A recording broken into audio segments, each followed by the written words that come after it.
Listen. You can't handle the truth. It's about to go off. Live from the WNSR Strike and Spare studios. Just a bit outside. It's the McFarland Show with Darren McFarland and Fox 17's Justin McFarland. Show me the money!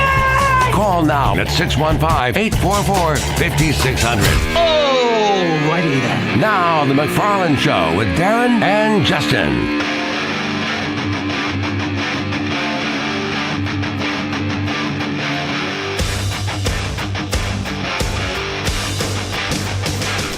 And a good Monday afternoon to you. And yes, it is time for the McFarland Show here on WNSR. Darren and Justin here with you on this Monday afternoon. We're live at the Strike and Spare Family Fun Center studio. Hope everybody had a great weekend. Yes, fantastic weekend. The nice weather here. Oh, not as nice as it's going to be. For this week. By Thursday, could hit 80 degrees. No, Wednesday. By Wednesday, could hit 80? Wednesday and Thursday both. Oh, I thought Thursday was going to be the hottest, the best shot. It is the best shot. They're saying that Wednesday could be around 80 to 81. Well, Thursday is going to be 83 to 84. Oof. In February, yes. Yeah. It's great and unsettling all at the same time. Yeah, there's that. There is that. Devlin is alongside. He's a cousin. He's a Mick, just not a McFarland. But he'll be along for the ride for the next 2 hours as well. We got a lot of things to get into here in about 10 minutes.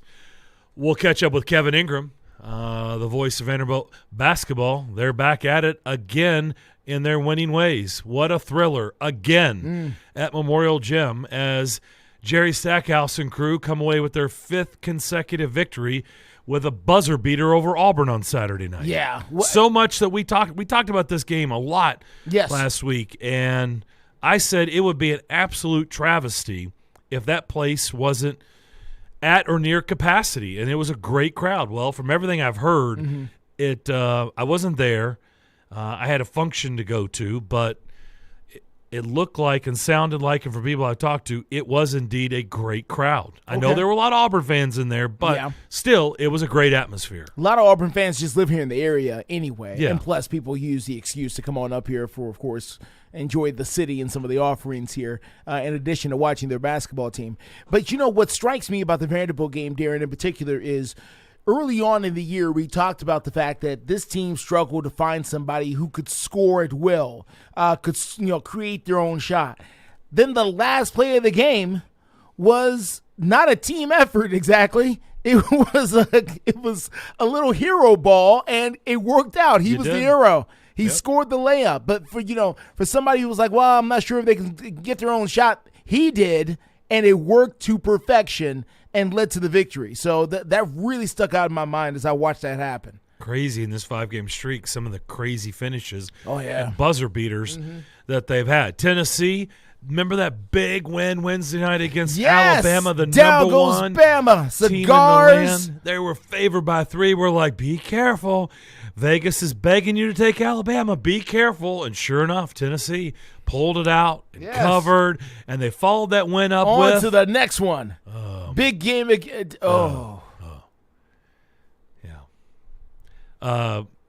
Basically, we're Kentucky, just like the first go-around, in control the entire game. Yeah. I really did think Tennessee was going to make the run. When I think they cut the lead to 9 at one point. I think did it even get to 8? It may have gotten to 8. I think it got to 8. And I thought, okay, they're really going to kind of – because it came out like a ball of fire in the second half. And I thought, okay. Kentucky couldn't hit the free throws they're going to make this stretch. run. They're going to make this do – and then it just didn't happen. No.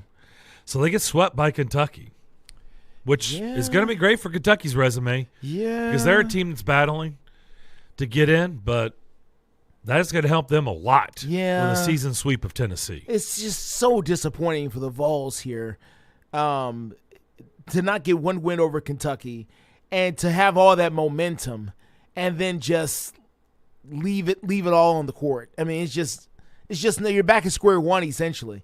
Even though they only dropped one spot in the latest college basketball top 25 poll, they went from 10 to 11.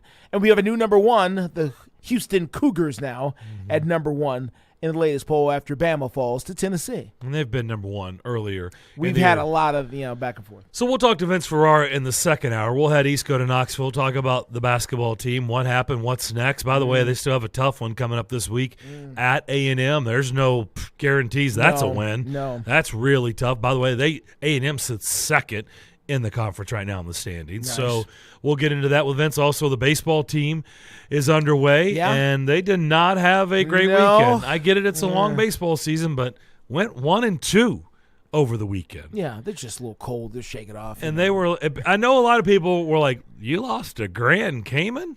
Really? Or Grand Canyon, sorry. Grand Canyon? I went to Grand Cayman, man. It's easy to lose there because you're just thinking about the beach and the water.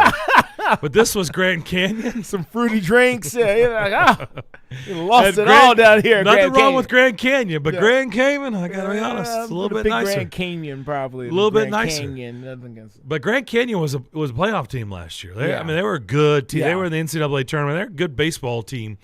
So Tennessee starts off 1-2. Vanderbilt started off their season, as we know, in Arlington, Texas. Yes. Where the Rangers play at Globe Life Park. They fell to TCU on Friday. And I'm like, okay. The next day, TCU beat Arkansas 18-5. Woo. And I'm like, woo. Well, man, TCU must be good. Woo. Was Max Duggan on the team? No kidding. Is Sonny Dykes coaching them too? I mean, what's going on with the Horned Frogs? Andy Dalton down there? This what are they doing? This is their year, isn't it? Jeez. So, but then nice bounce back, getting wins over Oklahoma State and Texas. So Vanderbilt goes 2-1 over the weekend. They'll be at home, I think, tomorrow and Wednesday, and then I think they host a weekend series. I think it's against UCLA. Okay. This weekend. So, okay. Yeah. You were talking about why is UCLA coming out here. So yes, even though it'll feel more like Los Angeles perhaps by the time they get here. If it stays, I haven't looked into the weekend. Is it supposed to? No, it's not going to stay. It's probably not going to be long lived. No. Just a little taste. So, when they get here, it'll feel great. Yes, it's not going to. It just may not. Right, it may not feel great when they leave. Yeah. So we'll get into all that. Predators had 2 games over the weekend as well. Ooh. Boy, they came out like a house of fire on Saturday. Clearly, there was a little bit of a red butt with them. Right? They were quite motivated. Should have saved some. Beat the snot out of Florida on Saturday afternoon, and then went to Minnesota yesterday afternoon, and couldn't watch it on television. There were some issues, I think. The Valley wasn't. I think there were some issues. And Xfinity wasn't showing the game. There were technical difficulties. Yeah, they literally didn't show the game. Yeah. I know the Bally app was working, so if you had the app, you could watch it there. But, was not on yesterday. But they score with under a minute to go to tie it up. And you're like, okay, look, this is a team you're battling for that last spot. It's a division foe. This is a huge game. Yeah. You don't really want a 3-point game, but okay, at least you're guaranteed a point. Yeah, let's go to overtime here. And maybe you can get away with 2. See what we can do. Yeah. And then Minnesota scored with, 29 seconds to go? Yeah. Ryan Hartman, of all people, former Predator. Yeah. And they came away with nothing. Yeah. That's a problem. And in that game against Minnesota yesterday was really just a perfect snapshot of their entire season. It is areas or times of brilliance followed by great disappointment all of a sudden. And suddenly is the key word. It's because you never see it coming. It's just suddenly it's bad. And it's tough to get anything going. It's tough to believe anything that's happening. Even I'm to the point now, Darren, where even if they win 3 games, I'm not overly, hyped up about them going on a string where they're going to win 7 of 8 or something, because they really don't do that. They win 3, then they lose 2, then they win 1, then lose 3, then win 4, then lose 3. It's just consistently inconsistent all year long. This is who they've been. Yeah, now they have 5 games before the trade deadline and 2-4 since coming out of the break. I don't know. It looks, we talked about this a lot heavily on Friday. We had an abbreviated show We talked about it the entire time, got some phone calls on it, and I don't think anything changed from probably the conversation. It just looks more and more every day like they're probably going to be sellers. I would say David Poile is going to be looking to move some pieces, I would think. It looks more and more like Shake they're some not things going up. to the playoffs. And if they're not going to the playoffs, then you have to decide, David Poile, what are you doing? What are you doing with this roster? What's happening here? How are you going to get them back? What's happening long term with the team? And I'm sure he's been thinking about it now for months. And I'm sure he already has a great idea about what he wants to do. It's just about the response here. So it's bad. Yeah. It's just not good. It's just so disappointing. Everybody was so hyped up for this year and for this to happen. And here's the deal. You can't even chalk it up to injuries like you can with the Titans. Oh, they were missing, their front four. It's like, Forsberg was out most of the – no. Suris was out most – no, he's not. The guys are playing. It's just not getting the results that you thought they were going to get. Yeah, I mean, they've had, Forsberg's been out the last 3 or 4 games, but like you said, he's been upright all season. You've had, I think he missed a couple games earlier. I mean, he hasn't missed a bulk. It's not like the Derrick Henry. He hasn't missed 20 games. Right. Yeah, Carrier's been out. But, yeah, you're right. Yossi, Saros. Yossi's been playing. McDonough, Niederreiter. I mean, their core, Johansson, Duchesne, all those guys have been. You remember Yossi's been out here? It's nothing. It's not like, they're missing all these pieces. And if all these pieces were just here, then we would see a much different team. No, all the pieces have been here. Yeah. All right, we'll come back. We'll catch up with Kevin Ingram, find out if Vanderbilt can keep this going. Wow, what a wild one again Saturday night as the Commodores come away with a buzzer beater and they defeat Bruce Pearl and the Auburn Tigers. We'll talk to Kevin next year on the McFarland Show, Nashville Sports Radio.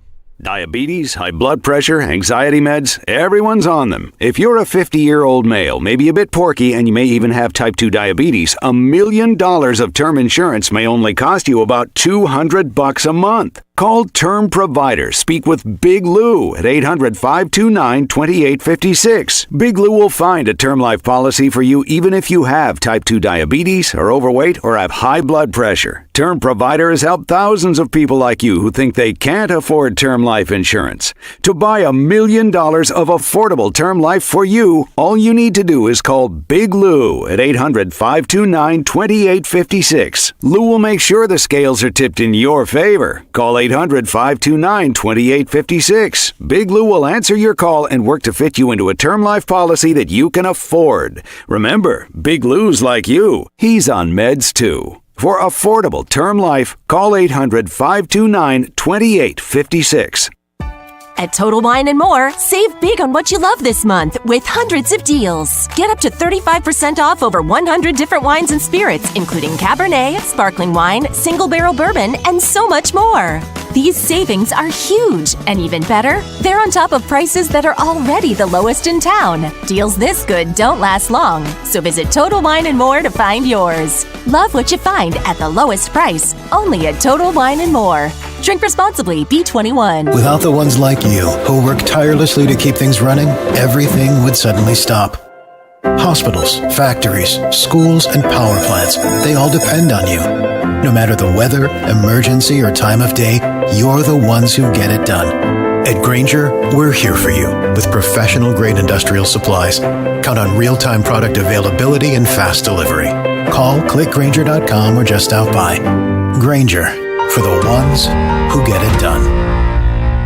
When was the last time you did something fun with family, friends, coworkers, and clients? What if I told you about a place under one roof that offers affordable entertainment for all ages? That's what you'll find at Strike and Spare Family Fun Centers in Donaldson, Hermitage, Tusculum, Hendersonville, and Murfreesboro with bowling, games, food, drink, and entertainment for all ages. Enjoy an enhanced experience in Hendersonville or Murfreesboro where they feature additional fun with bumper cars, laser tag, roller skating, and more. All locations are open 7 days a week, including holidays. Visit online at strikeandspare.com. Strike and Spare, where fun is bowling. When you're away from home and you want down-home cooking, Kitchen Notes at the Omni Nashville Hotel is the answer. Excellent, fresh, and local, just like Grandma used to make. Start your day with a Music City omelet and some prime rib hash, or a cast-iron waffle with Nashville hot chicken. For those wanting variety, hit the biggest breakfast buffet in Music City. And, of course, the world-famous Biscuit Bar. Start your day with the fresh, local, and down-home cooking of Kitchen Notes at the Omni Nashville Hotel, 5th Avenue, downtown. It's the McFarland Show with Darren McFarland and Fox 17's Justin McFarland.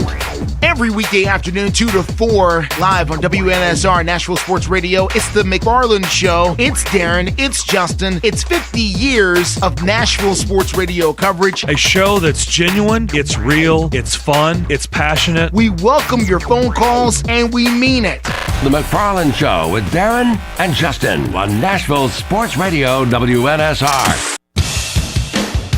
The McFarland Show, streaming live on the WNSR app and on WNSR.com.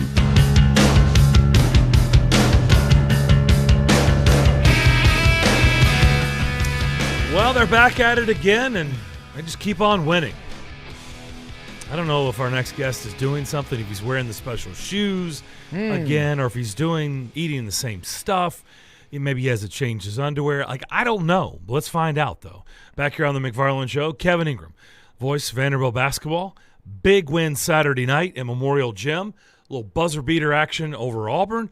And Vandy has now ripped off 5 wins in a row. Kev, what's up? Not a lot. How you guys doing? Did any of those apply? Haven't changed your underwear? Well, shoes? yeah, there may be a little something with the shoes. I kind of have a little fun with that. Let's see. The last couple of home games, I wore the black like Air Force Ones or the old school ladies Air Force Ones, and then the last couple of road games, I've worn these white Air Maxes with sort of black and tan trim or whatever you want to call it. But those were facing an elimination game going into Florida because they'd had some losses on their resume, and I was about ready to put them in the closet for the rest of the season. Then they came up with a big win at Florida, and then they went to South Carolina and won. So I mean, they're in good graces. They'll probably get to make the trip to LSU on Wednesday. I suspect so. So what was the atmosphere like in Memorial Gym on Saturday evening? Because I said Thursday and Friday, Kevin, if it's not at or near capacity, I would be really disappointed. The way this team is playing, it's Bruce Pearl, it's Auburn, it's down the stretch of the regular season. There's a lot on the line. It was a huge game, and I'm like, man, if there's ever a time for this, the crowd to get back out there and try to create some magic, it's now. I said I would be disappointed if there's like thousands of empties. From everybody I've talked to, it sounds like it was a great atmosphere. You were there. What was it like?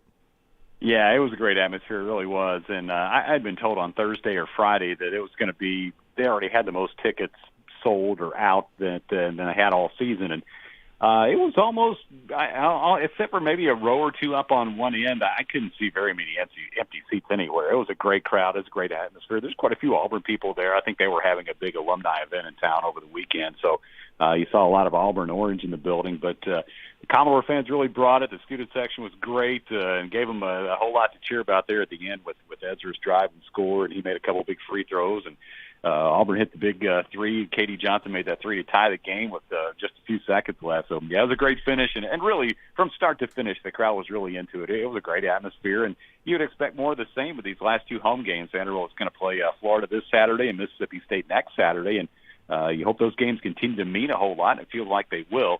You're down to 4 games left in the regular season, 2 at home and 2 on the road. But, yeah, it was as cranked up in there as I've seen it in a long time for that game against Auburn, and it was a lot of fun.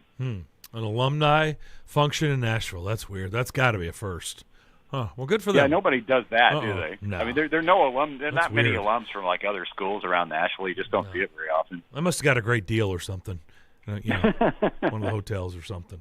What was going through your mind? Kind of take us through that final minute of that game, and all you said, Ezra, with the nice put in to win the game with basically a second left. Kind of take us through the closing seconds of that game and what the call was like. What were you thinking? Just take us through that moment. Yeah, there was a couple changes of the lead and ties. I think there are about a dozen ties and 15 lead changes or something like that. I'd have to get the box score out and look at it. But you had a couple big free throws by Vanderbilt's Liam Robbins. He did a whole lot of his damage at the free throw line. And then Ezra Magnon hit two big ones to make it a 3-point lead. And you think, okay, get one more stop here and keep Auburn from shooting a three. You got a great chance to get out of here with a win. And then Auburn had other ideas. Katie Johnson hit that big three. And then, Vanderbilt brought the ball up. They called a timeout. And then you had to go the length of the floor. And Ezra brought it up and then just he wasted enough time out near midcourt to where he was basically going to win or lose with the clock. And he drove all the way to the basket and really made a tough layup.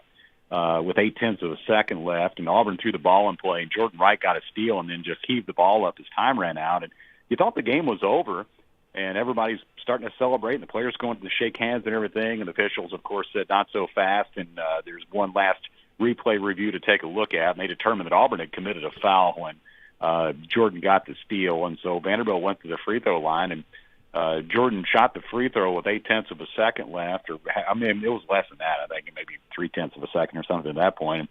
Auburn pulled off the rebound after the miss and fired it about 90 feet to the other end and almost went in.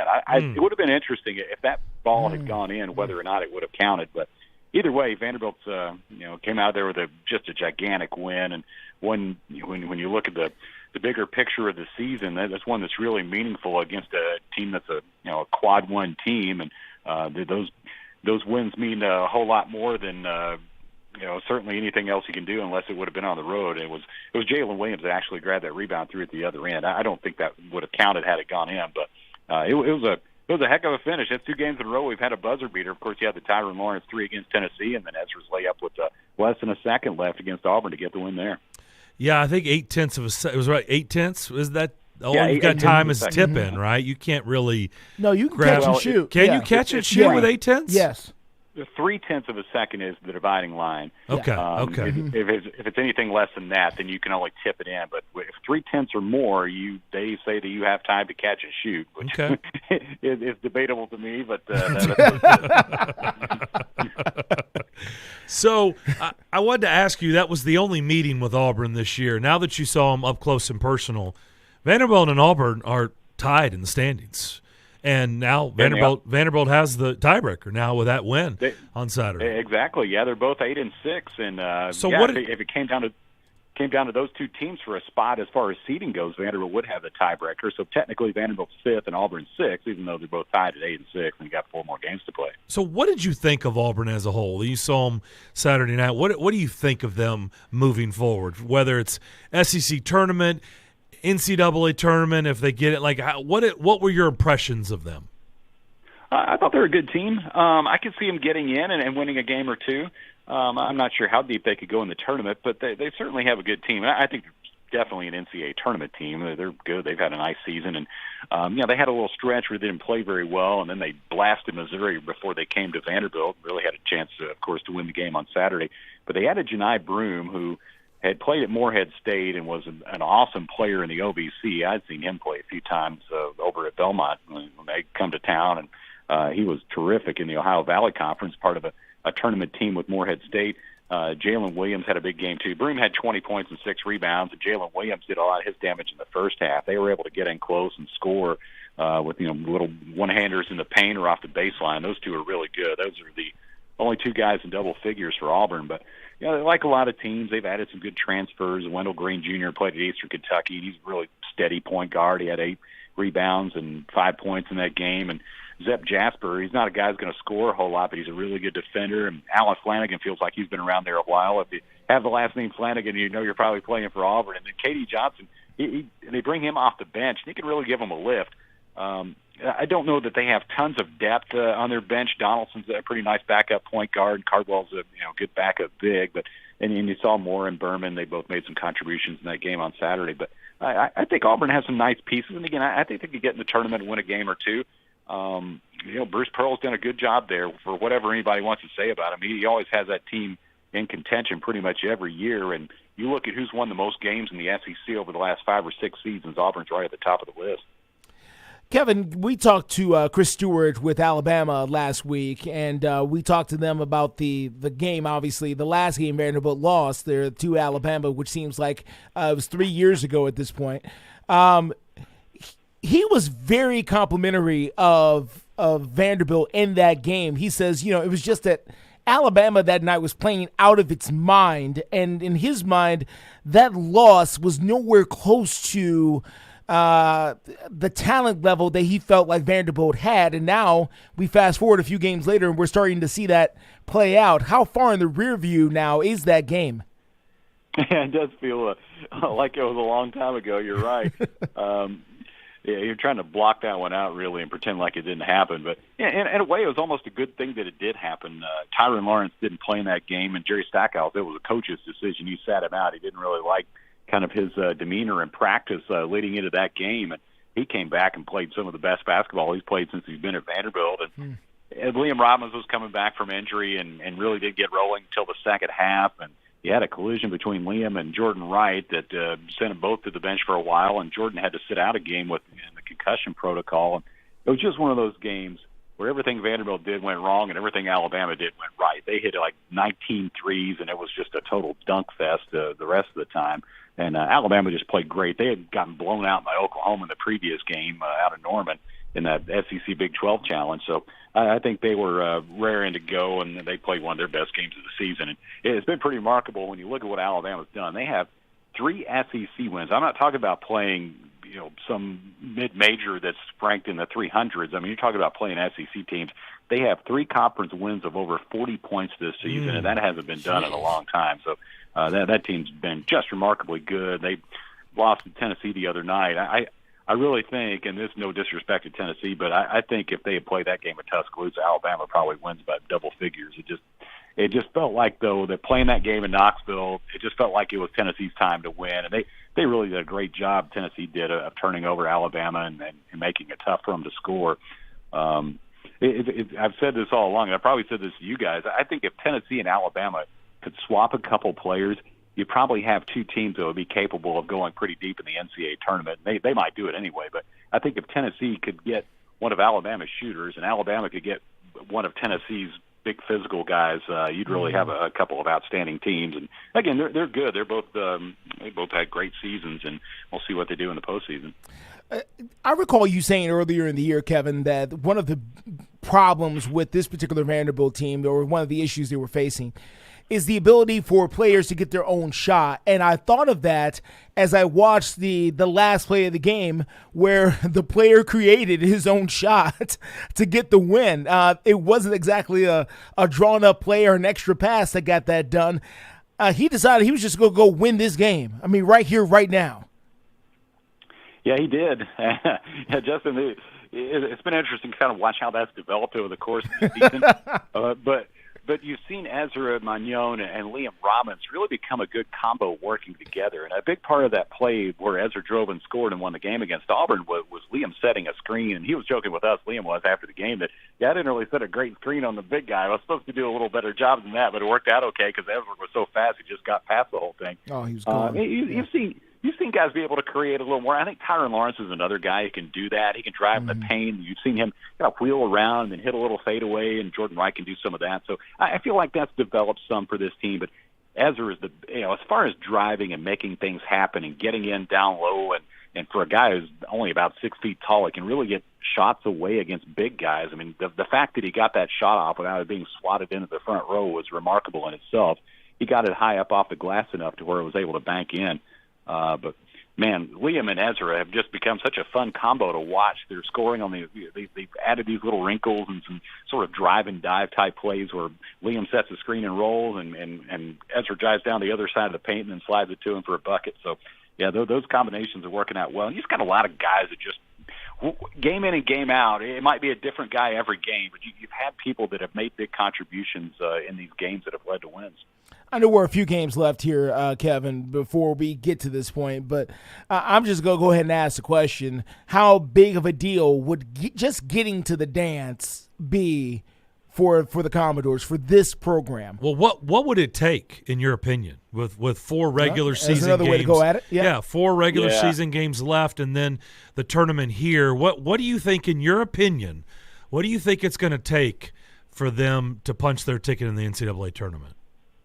Well, and these are great questions. As far as what it would mean to the program, it'd mean everything for this program because they haven't been there under this coaching staff. And I think going into the year, everybody looked at it and said, okay, that's the next logical step. You went to the NIT last year. You got some postseason. You won a couple games, got within a win of going to New York. Now let's take the next step and get to the big dance. And I've started to track all those metrics and things a little more closely over the last couple of weeks as this win streak has developed. One thing Vanderbilt has going in its favor, it has, I believe it's 7 quad 1 and quad 2 wins, which really count a lot. And then you have the NCAA net tool, which is one of the things that they use to measure how good these teams are. And Vanderbilt has moved up a few spots. They went from 91 to 88 with the win over Auburn. And you look at Joe Lunardi's latest bracket projections, and people can poo-poo Lunardi, but he has a good feel for how all this stuff stacks up. And he had Vanderbilt mentioned among the teams that he was considering and putting in, saying that, the first 4 out or the next 4 out, and then you have a few more teams that he feels like are starting to climb into contention. And he listed Vanderbilt in that today, and I felt like that was significant too. But there's still a lot of work to be done. I think you almost need to run the table to feel good about where you stand going into the SEC tournament. If you could, I really feel like if this team could win the last 4, go to the SEC tournament and do a little damage there, then you just see what happens on Selection Sunday, because that would mean that they would finish 12-6 in the SEC, and then you add 4 more 19, wins. And 19 wins. 19, and then you add, say, 1 more in the tournament. That gives you 20 wins. It'd be hard, right, for an SEC team to be left out with that. I mean, that'd be hard. That's a nice-looking resume, no matter who you are. You go 12-6 in the SEC, which it's a tough league. Is it as good as the Big 12? Probably not. It's definitely better than the ACC, and you can debate league versus league, but the SEC is going to get a half dozen or so teams in this thing. It's tough though. You look at the games this week. You go to LSU and you play Florida, and LSU's not having a good season, but any game on the road is going to be hard. Florida lost Colin Castleton, which is a gigantic loss for them. And then really the one that you circle. It really makes, Kevin, that Florida game now a must-win, right? I mean, absolutely. You're at home, and and he's not in there. It really is a must-win. Right. So you got LSU and Florida this week, and then you got Kentucky on the road and Mississippi State at home to finish next week. And you feel like, too, playing Kentucky next week, that they're going to have a lot of motivation, because they're one of those teams that needs to win a few more games to really feel good about where they are. It sounds funny to say that, but they will be. And then Mississippi State sort of in that same boat. I mean, they're very much in the tournament picture, too, and probably right there where they need to probably win another couple games. So, yeah, these games, it's going to be a really interesting finish here, especially if you can get these 2 this week and then go to next week and play in Lexington on Wednesday and Mississippi State on Saturday. But first things first, you got to win against LSU on Wednesday. But it's interesting. I mean, Vanderbilt has played its way into some really interesting conversations with just a 5-game win streak over 2.5 weeks. And you go back and reference that Alabama game and think about how you felt. I know how I felt when I was trying to keep from sliding down the steps coated by ice, and when we came back from Tuscaloosa, and then 5 games later, you're talking about postseason. It's just remarkable what this team's been able to do. That is a great way of putting it. It is. It's remarkable, because I can remember our show after that Alabama game, and then to sit here and be having this conversation with you 5 games later is remarkable. It really is. Hey, appreciate the visit, Kevin. As always, enjoy Baton Rouge, and we'll talk to you when you get back. Sounds good. Yeah, I'm going to complete the circuit of SEC basketball places on Wednesday. That's the only place I haven't been for basketball. I've been there for football a couple times, and I've done baseball there, but that'll be the last of the 14, so I'm looking forward to going. You probably won't see Shaq, but, yeah, that's cool that you're getting to go there. There's a statue there. There's a statue you can go see, though. Take a picture. You'll think the big Aristotle will be there for the game. No Chris Jackson. No Stanley Roberts. No Shaq. Oh, man. Those dudes are so good, man. Vernell Singleton, remember those teams? Are you kidding? I saw them up close and personal. They were ridiculous.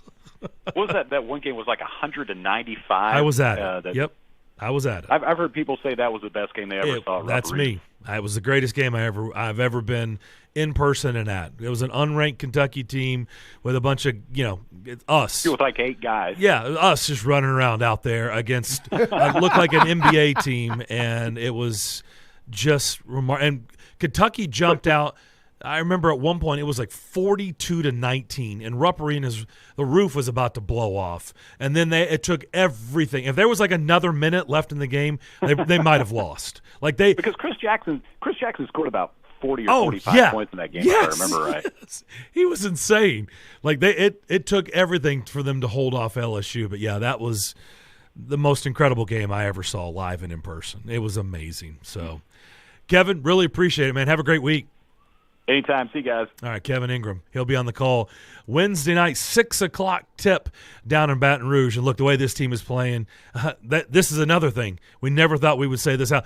Vanderbilt, this is there's no other thing to say than this is a win. Like you can't accept anything less than, right?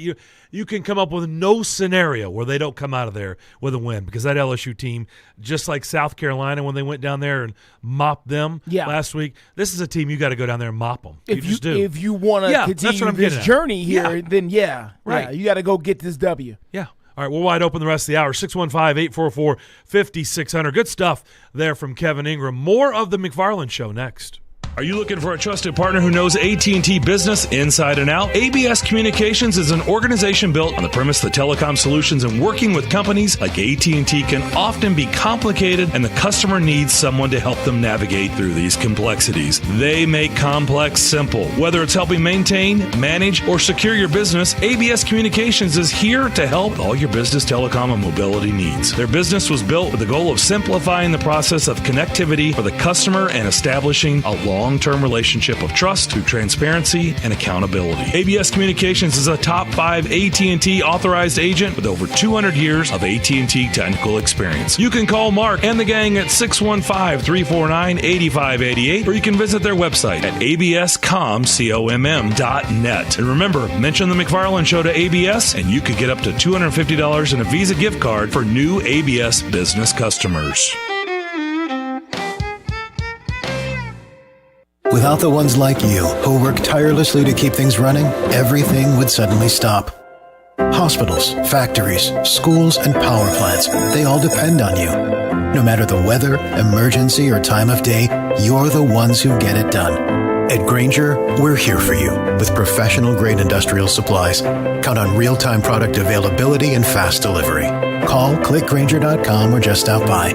Grainger, for the ones who get it done.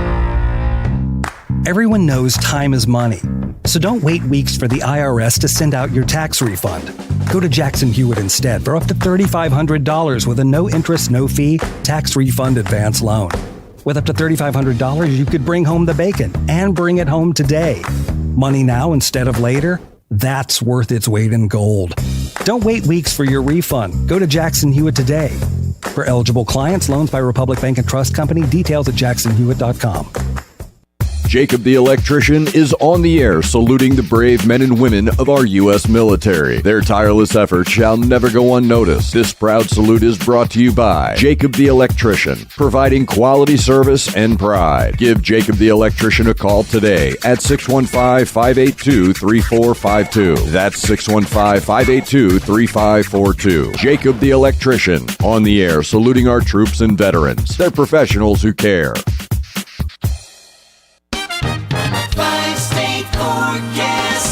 Your exclusive National Sports Radio, WNSR Sky Scan forecast. Today's going to be mostly cloudy with scattered showers, high 66. Clouds and maybe a shower tonight, low 52. Tuesday is going to be mostly cloudy, slight chance for a shower, high 70.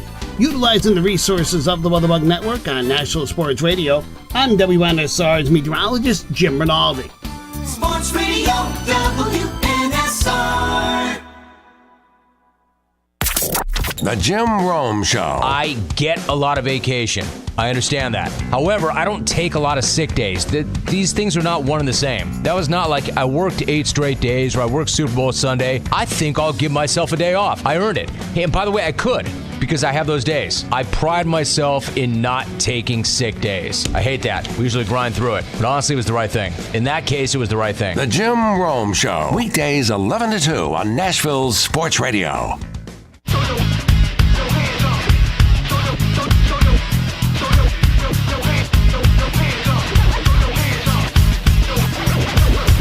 You're listening to The McFarland Show live on WNSR Nashville Sports Radio. 615-844-5600 is how you get in touch with us on this gorgeous Monday here in Middle Tennessee. Darren and Justin here with you.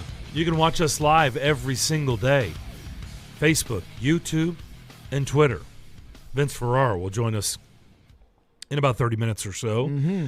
In the second hour, we'll talk about this Tennessee team, this basketball team that dropped one in Lexington. The baseball team is underway. Vanderbilt baseball is underway as well. They went 2-1. They'll be at home this week. It's going to feel like baseball weather here, which is great.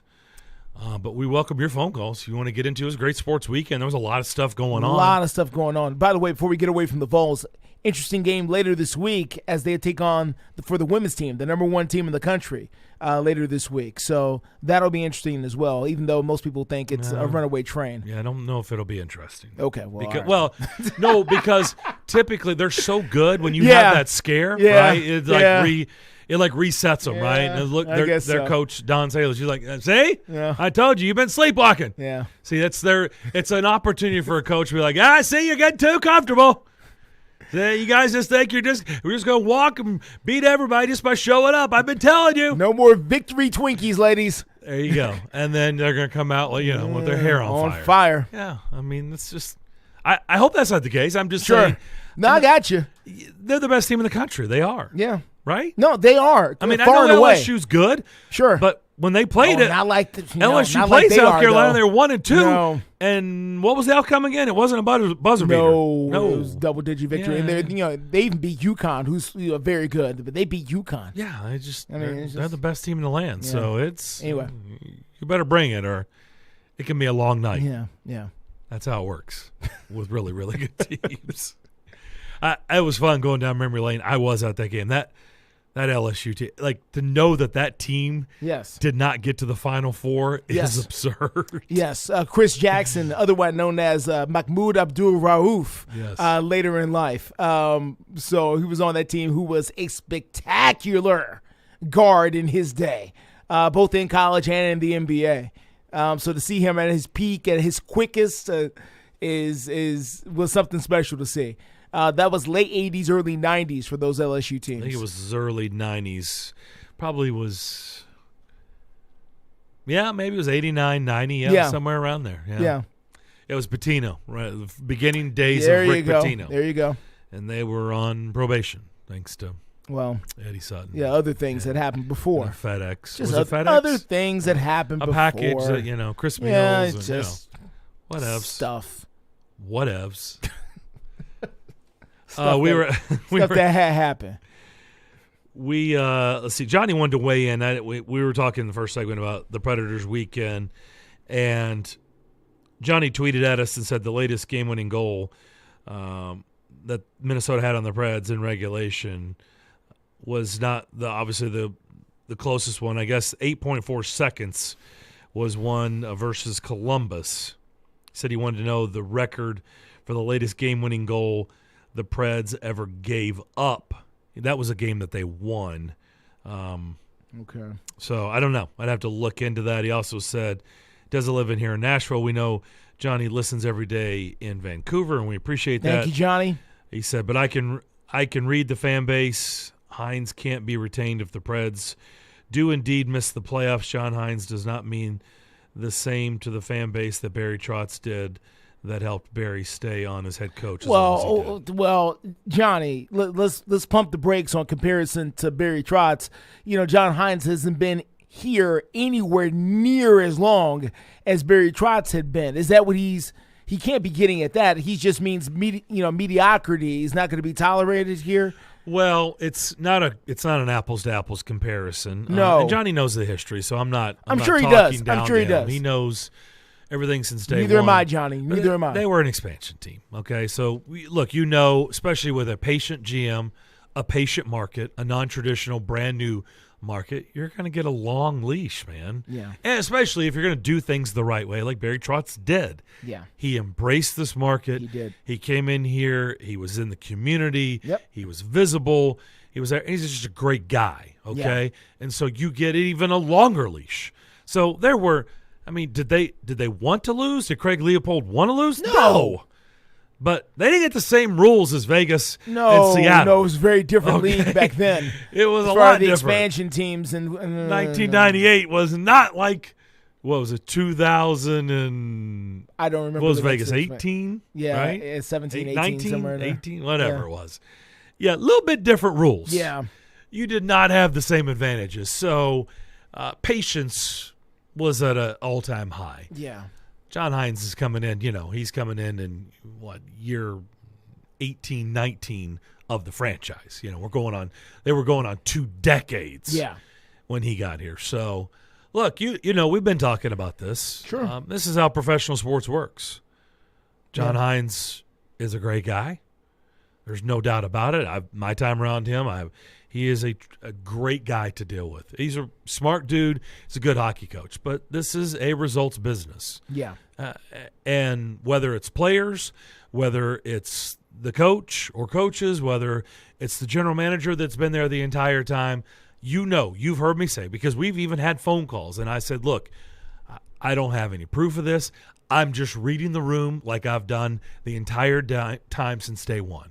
I kind of know what the lay of the land looks like in reading the room. Doesn't mean I'm breaking news here, because I'm not. Mm-hmm. I don't have any inside information. Mm-hmm. I'm reading the room.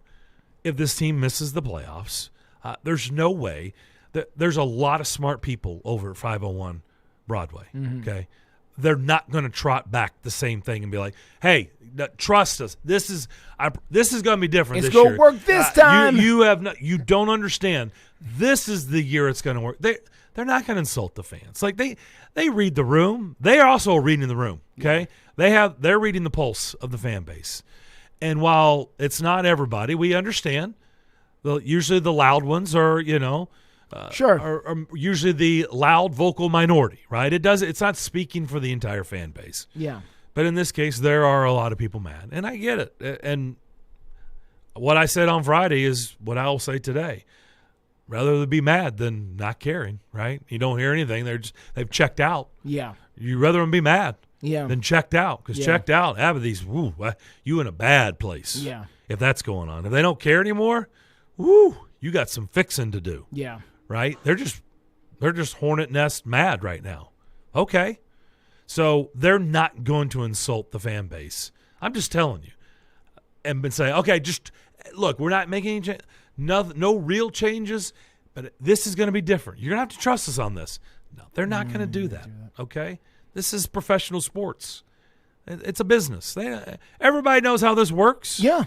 So, this is not any groundbreaking, going out on a huge limb. I mean, if they don't make the playoffs, we will see change in this market. Yeah. We just will. That's how it works. Yeah. And the fans can then decide whether it's good or not. What kind of change they want to see, and whether that's good, and who should go and who should stay, and we can begin that whole process like we are doing now with the Titans, and we'll do for the next few weeks here till we figure all that out. But one thing's for sure, they are upset about what has happened. They had higher expectations than this, and when the expectations are not met, then changes have to be called for. And that's kind of where we are here. And clearly, 7 points back here in mid to late February, 7 points back of the last playoff spot, is not what a lot of fans thought a healthy Nashville Predator team was going to be coming into the season, which is why, the Boo Birds are out, the disappointment is up, and the seats might be empty coming up here over a few games. And they really haven't been. I mean, that's the amazing thing. That they're still showing up. They may be mad as all get out, but, I mean, for the most part, I mean, they're not selling, they're not having the hard sellout streak that they had for a long, long time. I'm saying it's not like the building is empty. I'm curious. Who's coming to Preds games these days? Have the tourist really impacted Preds games in a big way where, I just wondered the percentage of Are there people, visiting fans in there? Sure. Sure, Of course. sure. But I'm just wondering the percentage of fans that are in Bridgestone Arena, not on a weekend. I know the weekends are different, but on a random Tuesday or Wednesday night game, what's the percentage of fans that are in the building that are Predators fans versus fans of other teams or just tourists who thought this is a cool part of the Nashville experience? We go to the Country Music Hall of Fame, we eat some hot chicken, and we go to the Preds game, fang fingers. I just wonder about how the percentage breaks down. I'm really curious about that, and I don't know the answer. Yeah. Well, I don't know the answer. It just depends on the fan base. I mean, some fan bases bring in a lot more than others. But, look, they're there. I mean, I went to the Vegas game recently. I couldn't believe how many Vegas fans were in there. I'm like, really? I get it. They've had a whole lot of success in a short amount of time. So early on, that usually resonates with the fan base, right? They seem to be a little bit louder and a little bit more prominent. Well, the Stanley they've Cup had a lot of Finals will do success. that. And they're good this year again, right? So, that's right. So, I mean, I didn't expect it to be that much, but – it's there. I mean, there's no doubt that it's there. So I don't know the exact percentages. All right, we'll come back, put a bow on the first hour of the McFarland Show. We'll do that next. With 13 locations nationally, including Smyrna, Star Leasing Company is a semi-trailer one-stop shop and the perfect place to build a career as a semi-trailer mechanic. Seeking candidates with all levels of experience, Star Leasing Company has a semi-trailer technician trainee program with sign-on and quarterly bonuses and other opportunities such as $1,000 for having a yearly physical. Package also includes 401k with company match, health, dental, and vision insurance, competitive pay with weekly paychecks, and paid holidays and time off. Star Leasing Company, not your typical semi-trailer leasing company. It's starleasing.com to learn more. Are you over 50? Would you like to get up to 33% more income in retirement? Then call now for this free book, Annuity Do's and Don'ts for Baby Boomers, from a leading financial firm on maximizing your income in retirement. That's right, free. This free book reveals little-known truths about annuities in simple-to-understand terms that will help you make the right choices before buying an annuity. And it's free. As a bonus, we'll also throw in a free annuity rate report summarizing the rates and benefits from financially strong insurers. Call 800-715-9880. That's right, Annuity Do's and Don'ts for Baby Boomers and Annuity Rate Report, both absolutely free for calling today. Call 800-715-9880. That's 800-715-9880. Sponsored by Annuity General. Producers have the appropriate licenses for the products they offer. Increased income is possible using strategies suited to your goals and may require buying multiple annuities and holding them full term. Today on Hey Culligan, reverse to reduce. Here's Bob. Hey Culligan, I love fresh water, but I got plastic bottles coming out. Whoa, Bob, you are not kidding about the bottles. But did you know Culligan's reverse osmosis and always-on drinking water systems provide fresh, clean, delicious drinking water and help reduce the equivalent of over 15 billion plastic bottles from landfills worldwide? Holy, fresh, environmentally friendly drinking water. Am I right? Right, Bob. And we're already on the way. Let us help you out with a free in-home water test from a local Culligan water expert at Culligan.com. They say they'll get your biggest tax refund. Jackson Hewitt says your biggest tax refund guaranteed, and a chance to double your tax refund. Thousands in weekly prizes during the Double Your Refund sweepstakes. Your biggest refund times 2, twice the money, so forget about them. File your taxes on the double at Jackson Hewitt today. No purchase necessary to enter or win. Open to U.S. residents 18 or older who file a 2022 federal tax return. Promotion ends 4/2/23. Visit jacksonhewitt.com for rules. Slim's Tender Mac Bowls are back. We start with a 3-cheese blend to make our delicious mac and top it with chopped hand-breaded tenders and Colby Jack cheese. Try the Tender Mac Bowl meal or the Buffalo Tender Mac Bowl meal, both served with Texas toast and a medium drink. But hurry, they're only around for a limited time. Download the Slim Chickens app to order and earn rewards. It's the afternoon stretch with Zach Williams and Bruno Reagan. When you picked up your first girl in college or at the bar, what do you do for every girl you meet after that? You do the same thing. You're just like, this worked. So Vrabel, he's like, well, we just have to keep trying to get back to this. So it makes sense to me. That's why every time you go up to a girl at the bar, you're just like, please, please, please, please. It just worked that one time. Afternoon stretch. Afternoon stretch with Zach Williams and Bruno Reagan.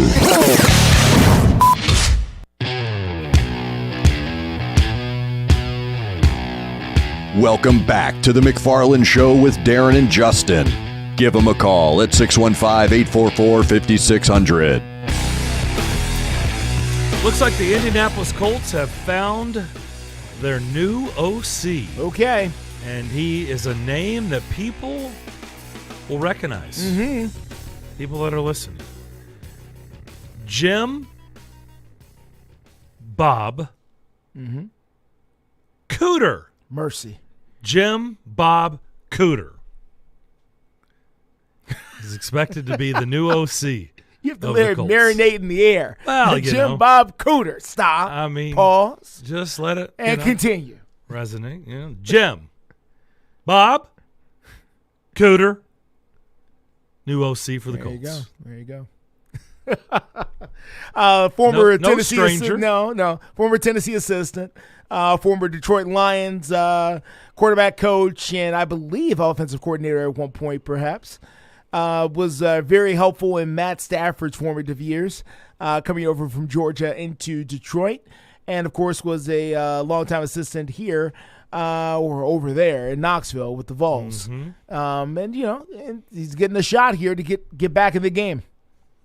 He got in a little bit of trouble when he was with the Lions. Yeah, and with the Vols both. And the the 2006 situation, I understand, was when he was with the Vols, when he was arrested on suspicion of drunk driving.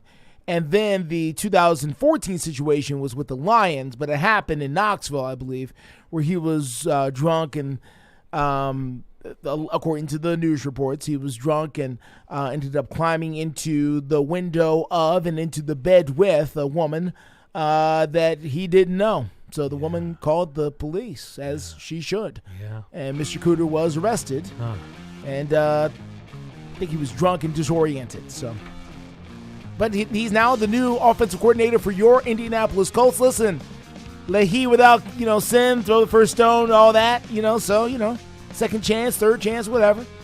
So Jim Baum was looking for something when he was with the Lions, huh? Yes. Yeah. Okay. Can't do that, though. No. You can't go with strangers. That's illegal. Apartments. That is illegal. You can't do that. That is illegal. Especially when you haven't been invited. No, have not been invited. It's a bad idea. No, it's this always is not, a bad idea. Not Romeo and Juliet. This is this can't. A free PSA. No, don't do that. Don't do that. Climb through strangers' apartment windows. Not going to work out for you. No. Not the way you think. No, it's not. All right, we'll come back. Second hour. We'll talk a little about the Titans. Also, did anybody check out the XFL? We'll do that next. On air and online, Sports Radio WNSR, Brentwood, Nashville. ABC News, I'm Andy Field. Air raid sirens could be heard as President Biden arrived on an unannounced visit to Ukraine today. He took part in a military ceremony, met with President Zelensky, told Ukrainians that nearly a year after Russia invaded the nation, Vladimir Putin's war of conquest is failing. Young, talented Russians are fleeing by the tens of thousands, not wanting to come back to Russia. ABC's Ian Pannell is in Kyiv. Today, Biden announcing more military aid. Russia also looking for military support. Secretary of State Blinken warning his Chinese counterpart to not supply lethal military aid to Moscow. And this morning, the Chinese hitting back, accusing the US of pressing lies and saying it was America sending weapons, not China. The White House says it told the Russian government of its plans to visit Ukraine to avoid provocations. This is ABC News. Finding great candidates to hire can be like, well, trying to find a needle in a haystack. Sure, you can post your job to some job board, but then all you can do is hope the right person comes along, which is why you should try ZipRecruiter for free at ZipRecruiter.com/free. ZipRecruiter doesn't depend on candidates finding you. Its powerful technology identifies people with the right experience and actively invites them to apply to your job. You get qualified candidates fast. So while other companies might deliver a lot of hay, ZipRecruiter finds you what you're looking for. The needle in the haystack.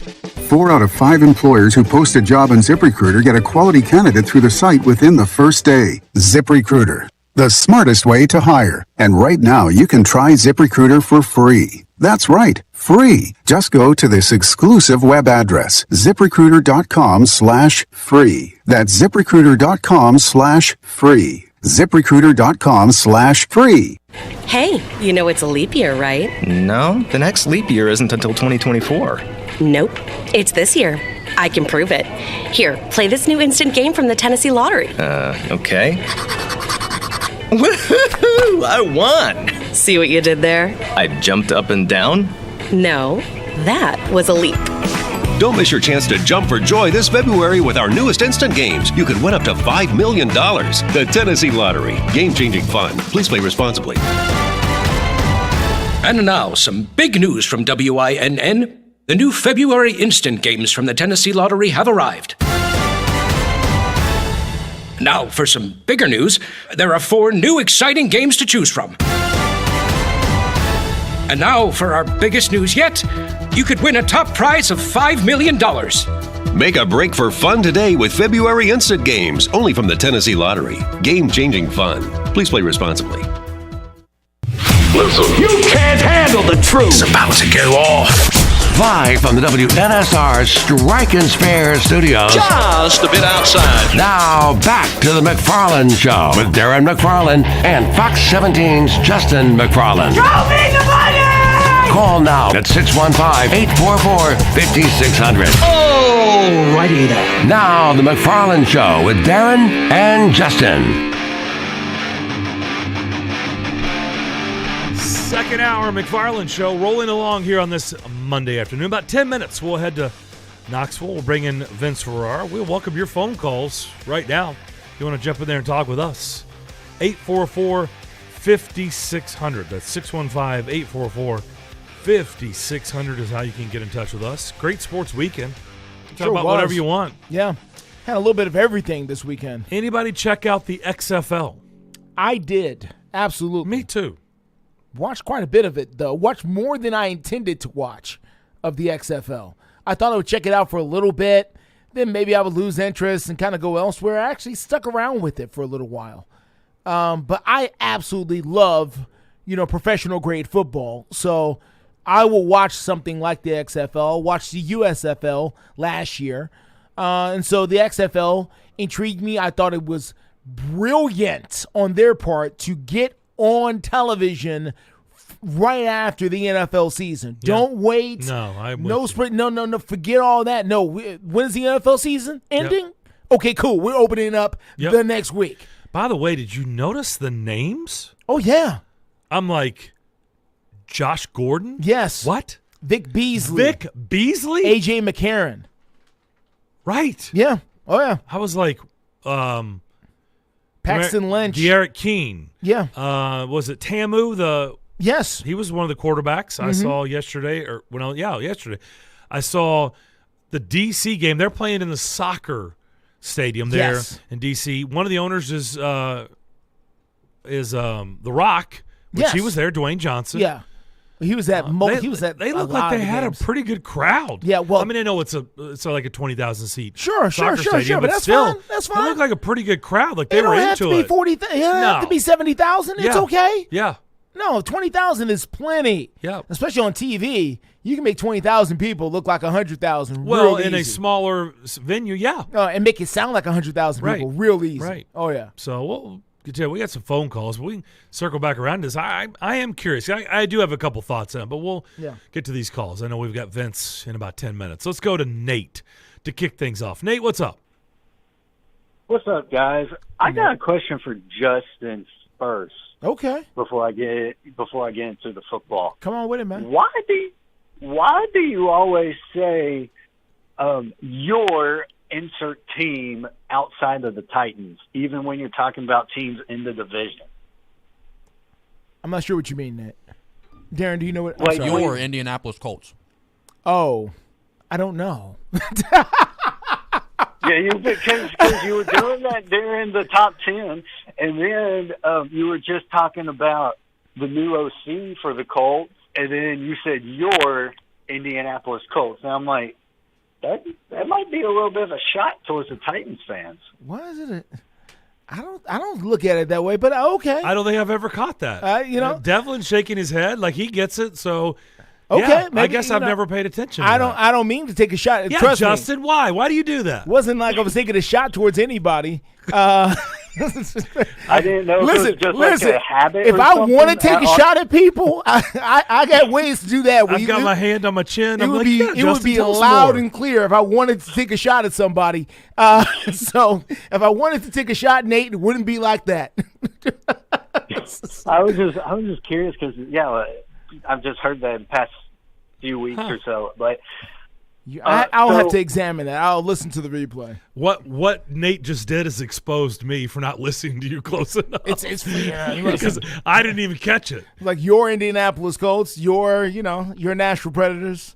No, he's not saying that. He's saying when you reference another market, you're saying your. Yeah, your. Okay, so I'm passing possession to someone else in that particular case. I guess. Did you say your Vegas Golden Knights? Did you say that? I don't think so. That's a mouthful. I wouldn't say that. Yeah, it is a lot. I don't think anybody would want to be associated with your Washington Commanders right now. But onto my USFL question. Did y'all know that they are having a college draft tomorrow night? I just saw that on a promoted tweet last week, and I was like, they're having a draft for the USFL? Yeah. Well, they're running ads for the USFL. Yeah. So here's the deal with that, Nate, and I know a little bit about this just by, studying up on these professional football leagues. And it's a good point and something that we don't talk about very often. And that is in the NFL draft, coming up here in a few weeks, they're going to draft what? 200 players, 250 players, something like that? In the NFL draft, 32 times 7. Yeah, whatever that is. Okay, so they're somewhere in that neighborhood.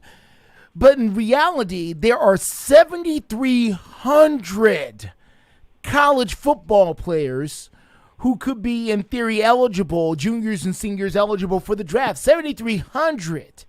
So 224. 200. There you go. So 224 players going to be drafted thereabouts. And in reality, there's, just over 7,000 players available.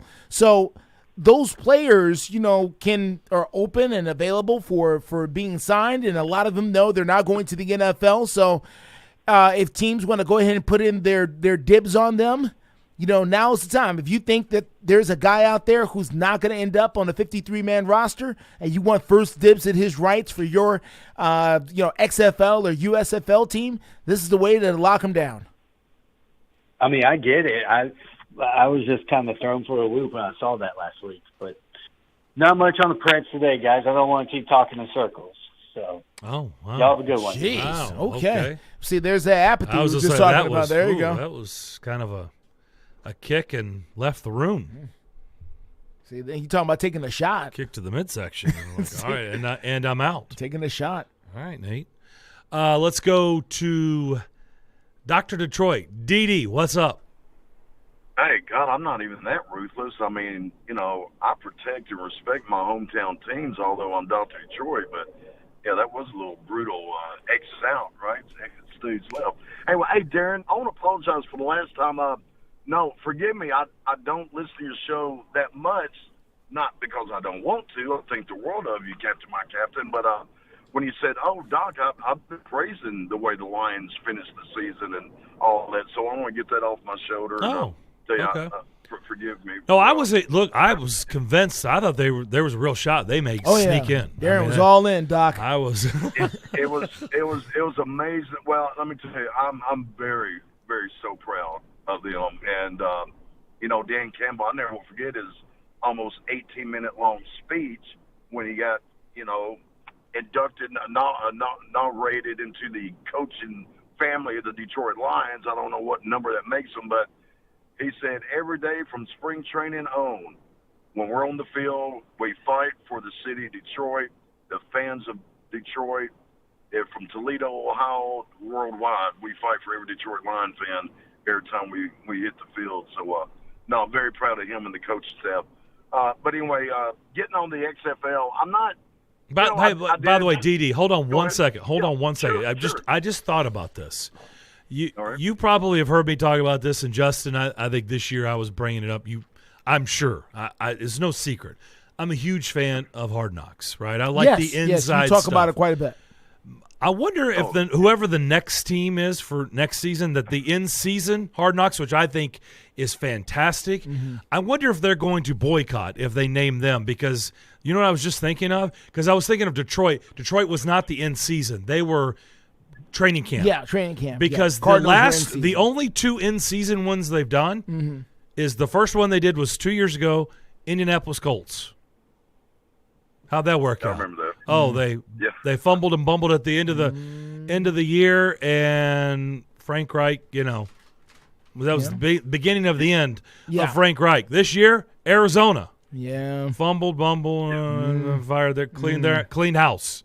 Darren, unless you're Nostradamus, I mean, you never can predict the outcome of what a team's going to give you, every Sunday. But that was 2 flops for sure. But XFL, not quite sold on it as of yet. To this day, bang for the buck, besides going to a Sounds game, the Nashville Cats was so much fun. I miss that era. Oh, yeah. I miss that arena. Oh, my God. I mean, every time I went, I had a blast. And then when I worked for Planet Hollywood, heck, we got free tickets every single time. I mean, we felt like we're walking on the red carpet anytime we wanted to go to the game because all access, everything. It was a privilege, but look, Planet Hollywood didn't last, 2.5 years. But is that all it lasted? Is that right? 2.5 years. Gentlemen, out of 1,200 applications, Dr. Detroit was honored to be chosen 188 out of 1,200 applications, and it melted my heart. It was absolutely amazing. I ended up being a corporate trainer for them and went to Melbourne, Australia to open up an All-Star Cafe, went to Atlanta to open up All-Star Cafe. The only Planet I opened was in St. Louis, but the All-Star Cafe in Atlanta, oh, my God. Evander Holyfield, Hank Aaron, I mean, the legendary, Braves and Falcons. It was a dream come true. It was absolutely amazing. But it was wasteful, foolish spending, guys. They put us up at Ritz-Carlton's. I did have a family with 2 cubs, and call my daughters Cubs. And but they let us have free long-distance phone calls to keep in touch with our family, cab rides to work and back. But it was wasteful.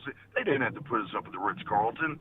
I mean, it was nice, but, that was Bruce Willis and Stallone. Oh, yeah. Moore, was it Schwarzenegger? Oh, yeah. Schwarzenegger was a part of that group? All them that – I never will forget having to walk 4 blocks to work that morning because they had the stage set up for Bruce Willis and his band, and that was neat. But that was a pain in the butt. Do you know how many people listening to this right now have no idea what we're talking about?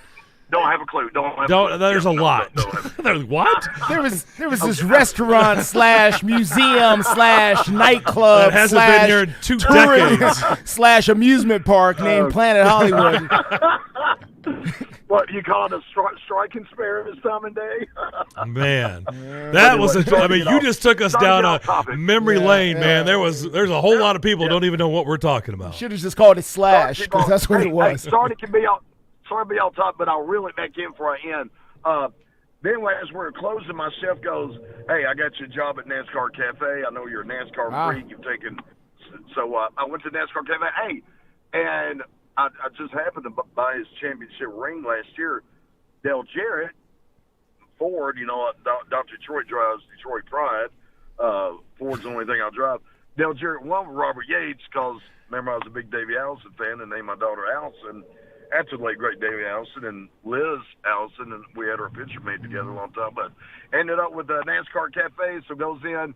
I was telling this morning, I don't see how NASCAR calls the very first race of the season their Super Bowl. I've been a NASCAR fan since the fairgrounds of the late 70s when I saw my man Cale Yarborough put the whole field 3 laps down and won the National 420. But I don't see, I'll get off air, but I don't see how they call the first race Daytona 500 because you don't even know what the car is going to do for you. It's the first race season. Guys, thanks for giving me some time. And, blast from the past. God bless. Yeah, Dee call us up tomorrow. We'll talk about Rio Bravo and the cooker. To his point, very quickly, I know we got to get to break. NASCAR sees it as a point of difference for them. Yeah. That's what they keep telling us. It's a point of difference is what makes us unique. Everybody else saves their big events at the end of the year. We do ours at the beginning. That's their marketing anyway. Yeah, I've been to it twice. Okay. It's a spectacle. Yeah. And I watched last night. Mm-hmm. A great finish, great ending, and it did exactly what you expect at the Daytona 500. They had all kinds of crashes, and they kept predicting there's going to be another one, and there was another one. And they're creates buzz. Yeah. All right, we'll come back. We'll head east. We'll bring in our man Vince Ferrara. We'll find out how the weekend was for the Vols. We'll do that next here on the McFarland Show. And now, Habit Inspected Property Solutions is reminding Americans to show support to the brave men and women who serve our U.S. military. This message is brought to you by veteran-owned and operated Habit Inspected Property Solutions. For residential home inspections, radon and air quality testing, or mold and thermal imaging, give the pros a call today at 615-527-8113. That's 615-527-8113. Habit Inspected Property Solutions, proudly saluting our troops and veterans. They're professionals who care. Nashville's first curling venue is here at T-Line Nashville. Come check out T-Line Nashville and experience the world's fastest growing winter sport today. Curling is a fun and simple sport that's a perfect outing for friends, corporate events, families, or parties. T-Line also has classic bowling and modern bowling mini games. With over 20 HD TVs, you can come watch your favorite teams and some of the best food and drinks here in Nashville in the large bar and grill area. They also have an outdoor area with a fire pit, and you can't forget the live music. T-Line Nashville is a one-stop shop for a great night out. Located at 106 Duluth Avenue and online at tlinenash.com. You can book your party now or give them a call at 615-439-1024. That's 615-439-1024. And make sure you give them a follow on Instagram and Facebook at T-Line Nash for all the news, events, and updates. T-Line Nashville. Nashville's first curling venue is here. Prescription products require an online consultation with a healthcare provider who will determine if a prescription is appropriate. Restrictions apply. See website for full details and important safety information. Subscription required. Hey guys, did you know there's a generic form of Viagra that works just the same but is 90% cheaper? And you can get it online? Just go to 4hims.com/joy. At Hims, you'll get a free medical consultation, discreet shipping if prescribed, a 100% online process, and trusted generic alternatives to the biggest brands at 90% off. That's right, get generic for Viagra, the same active ingredient as brand name Viagra, but 90% cheaper. It's the same medication you get from your doctor, but with zero copay, no expensive appointments, and no awkward face-to-face conversations. To start your free online visit, you need to go to this exclusive address, 4hims.com/joy. That's 4hims.com/joy for your free online visit. FORHIMS.com/JOY. Howdy, folks. I'm back to remind you about the best steakhouse in Music City, Bob's Steak and Chop House. The only place in Middle Tennessee to get A5 Wagyu steaks cooked to perfection. And when that special day rolls around to treat that special someone, make your reservation now at Bob's Steak and Chop House. From petite fillets to massive tomahawk ribeyes. When somebody asks where's the beef, you tell them Bob's Steak and Chop House. Make your Valentine's Day reservations now and treat the best in your life with the best in Nashville. Bob's Steak and Chop House at the Omni Nashville Hotel. It's a Bill King Show.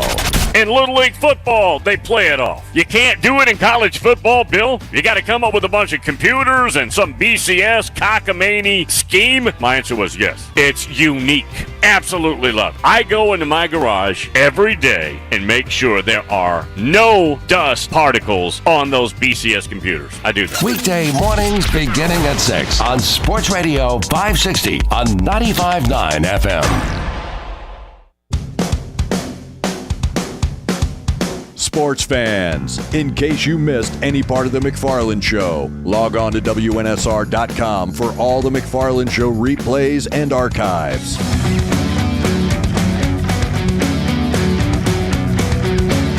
Back here on the McFarland Show, Darren and Justin here live, Strike and Spare Family Fun Center studio on this Monday afternoon. We told you we were going to head east. You know we do this on Mondays. Let's do so. Let's bring in our guy, Vince Ferrara, 99.1 The Sports Animal, there in Knoxville. Not a great Saturday in Lexington. Vinny, how we doing? Good. Yeah, there's an understatement to start things out, D-Mac. Yeah. If you would have said they would have been down 20 at half, I would have Again, I probably should stop laughing at the Tennessee stuff. I laughed at a caller the first go-around. Can Kentucky beat Tennessee? And I laughed. I got burned on that. And, I guess, again, trying to predict this Kentucky team, I've watched a lot of them this year. I can't predict them. I don't have a clue what they're doing from game to game. But this was one of those, when they show up, they're as good as anybody in the country. When they don't, they go to Georgia and lose to the Bulldogs. Well, that sounds familiar when you don't know what you're getting from game to game. Oh, whoops. Okay, good segue. So, yeah, how shocked were you? What did you make of this game where Kentucky, again, twice this year, they were the better team. They led from basically wire to wire and were in control the whole game. Maybe I'm kind of numb to it, but shocked, no. That door has closed with this basketball team. Now, did I think Tennessee would win? Yeah, I picked it. I thought it'd be a close game. I didn't think Tennessee was going to be have another great follow-up after, win over the number one team. I thought there'd be some sort of letdown. Plus, Kentucky was able to have success the first time against Tennessee, and then, Tennessee still wasn't going to have two of their starters, and Josiah Jordan-James and Julian Phillips. So that was a concern for me, that they could run away from Kentucky even if they could win. But knowing they had to rely on their defense in that game, this team is so hard to gauge from game to game, and it doesn't mean that they can't win in the postseason. I know a lot of fans are looking at it as this shows why they can't win in the postseason, but Tennessee teams that were hot going into the tournament didn't win in the postseason. Teams that have been erratic or cold going into the postseason have won. Tennessee's just up and down. Who knows if they're able to get hot at the right time? It's crazy. I think I mentioned this to you guys before. Some skeptical Tennessee fans, when Tennessee was winning, they're like, well, it doesn't matter. It's about the postseason until Barnes wins. Then when they lose, everyone's like, well, this is why they're not going to win in the postseason. So now the games have a little bit more meaning because they sting. So, it's just this team has issues getting easy points. And a lot of teams, like Kentucky, got to the free throw line 35 times in that I was going to say, Vince, they made 19 more free throws than Tennessee, but here's where I wanted to go with that. But down the stretch, if you were watching the game, I felt like all of Kentucky's misses were in the last 8 to 10 minutes of the game. I felt like they were begging Tennessee to hang around because they couldn't make their free throws. Yeah, that's true, but Tennessee didn't make any free throws. Yeah, I know. Yeah, and there's that. 4 of 14 yeah. from the free throw line. Here's a stat for you. In the last 8 games, the last 6 games, Tennessee is minus 23 in made free throws, 91-68. In those 6 games, they're 2-4. In their last 8 games, they're minus 74 in fast break points, 89-15. They're 4-4 in those games. That's a lot of points, and you're not losing by anywhere close to as many as the points in that differential. And everything is a grind. They don't get points at the free throw line. I don't think they get to the free throw line enough. But part of that is Zakai Ziegler with his size. A lot of times he can't get all the way to the rim, or he's not able to finish with height at the rim. And then they don't have enough penetrators. They don't have enough creators to where they can have multiple guys driving. James and Phillips are guys that could do that. They weren't available. So too much on the perimeter for them. And then when you don't make your free throws, which has been the case for a while, that hurts you. And then we talked about it so much. Rick Barnes brought it up. Players brought it up. They're going to get out and play full court. They have the roster to do it, and they haven't. They pass up on opportunities. They get all these turnovers from teams, and they don't run. They did it one time against Alabama where Tyreek Key cut to the basket and they got a layup out of it. Other than that, everyone jogs up the court beyond the three-point line. Rick Barnes was asked about the differential with fast break points going into the Kentucky game, and he said, well, it doesn't matter. I'm worried about winning. Well, your rebounding matters, and you can get out-rebounded and win. So that's something you want to do better, right? So I think – I don't know the reason why, but this team does not get easy baskets. So what happens? Everything is a grind. They're to the end of the shot clock working on defense as one of the better defensive teams in the country and covering so much ground and switching and getting out to shooters. And then on offense, with their motion offense, they're moving a lot without the basketball. And then a lot of times they're going to the end of the shot clock in constant motion. And so everything is a grind for them. And I think there are stretches, whether it's physical or mental, where this team doesn't have the juice. They can get it back at other stretches, but they don't have the juice, or they make mistakes because they're mentally worn down. They're not saying that. That's just my theory. And it makes a difference. So you get the up and down. But guess what? You're up and down in the postseason, you end up home a lot quicker than what fans want. Down has you on a plane coming home. That's what down does. Yep. They've lost 4 of their last 6. It doesn't get any easier. I'm in College Station, take on Texas A&M next. What is the level of concern here down the stretch before this team and the rest of the conference comes to town for the tournament? I mean, what is the panic level right now in your market? The biggest thing, there's panic. There's no doubt. They plummeted to number 11 in the rankings, by the way, because there's plenty of other teams that are flawed that are losing in college basketball, but we're not worried about that. So there's plenty of people that don't believe in this basketball team. But to me, the biggest area of concern is with what I said about everything being a grind. If you fall out of the top 4, you add another game you have to play in Nashville in the SEC tournament. Now, maybe you're a quick exit, and maybe it doesn't matter in the end, but if you do make a run, that's an extra game that you have to play, and it adds to your grind. And then what happens, like in Nashville, when everything's a grind, and now you're playing every day?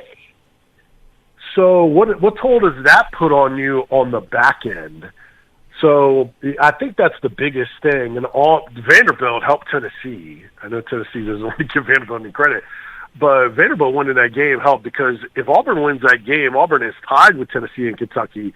Kentucky has a straight-up tiebreaker over Tennessee with the 2 wins, but Tennessee has the tiebreaker over Auburn, but guess who they play in the last week? And how many times has Bruce Pearl ruined things for Tennessee in the last week of the regular season or in the tournament? So and that's the biggest at thing. Auburn's place, too. Right, exactly. Vince, you said there is panic among the fans, but where are the expectations now? Are the expectations that this is still an Elite 8 Final Four team, or have the expectations changed because of this recent losing? Now, I'm not going to call it a streak, but a set of games here where they have not done so well. Yeah, they're 2-4 in their last 6 games. So you said the term, the stretch. We put a poll up on our website. How do you expect the Vols basketball team to fare in the NCAA tournament? The most votes is second round, got 33%. Sweet 16, 30%, followed by Elite 8 with 20%, and very little for everything else. So I think the winner right now is win 1 game and they're done? Correct. Ooh. Yeah. And look, I think the answer to your question, Justin, is the people that you hear from are the more skeptical ones. The people that you don't hear from, which, let's be honest, is still a large percentage of our audiences, I think there's still some hope and belief that this team can win some games in the NCAA tournament. But I imagine the confidence level has dropped for some of them as well. The Sweet 16 is winning 2 games. Yeah. Look, for that, it depends on who you get matched up with. And another problem is, and this adds to the grind, when you start slipping down the seed lines, you are now a higher candidate to get shipped far away. Where when you're on a higher line, you're going to get the benefit of the doubt and be close to in where you get sent in the NCAA tournament. And in the regional, Louisville is going to be the closest region, the South region for Tennessee. Who knows when they get shipped out west now, because now you're just in the middle of the pack, and they're trying to make the seed lines work and all that. So that could add not only to the travel grind, but then the fans not being able to, as many of them get to see you in the tournament. So it's kind of a residual thing right now. And let me say this. One of the biggest problems with this team, in addition to not getting easy points, is I don't think they have a creator to go get a bucket when they need it. And they also, I don't think they call enough plays for their guys when things aren't running well in the motion offense. Everything is a grind. And so whether it's philosophy or whether it's not having trust in the players, that's something that can hurt them, because you need playmakers in the NCAA tournament, creators. Okay, Vince, two more from me. You stole my thunder a little bit when you mentioned the fact that Tennessee has only dropped one spot in the recent AP poll. Now, I understand this time of the year the AP poll doesn't carry as much weight as other times of the year. But honestly, how does a team who has only won 2 of their last 6 games only drop one spot in the AP? Does that say more about them or more about the other teams around them? I think they got some credit for being the number 1 team in the country, so that was part of it. And then the other thing is there's plenty of other teams that are losing and flawed. You know, when you look at Tennessee's schedule, Tennessee, I believe, has 5 top 35 wins in the net. And I mean, that's really good. Some of the teams they've beaten, but the problem is that all their losses are against sub-top 35 net teams, including Vanderbilt, who was in the 90s going, at last check, it may have changed today. But so that's where they have an odd resume from that standpoint. How do you gauge it? How will the NCAA tournament gauge it? Will they give them more credit for the wins? Are they going to dock them more for the losses or the inconsistency? When you start putting them side by side, what's your difference maker? So it'll be interesting to see how people view them.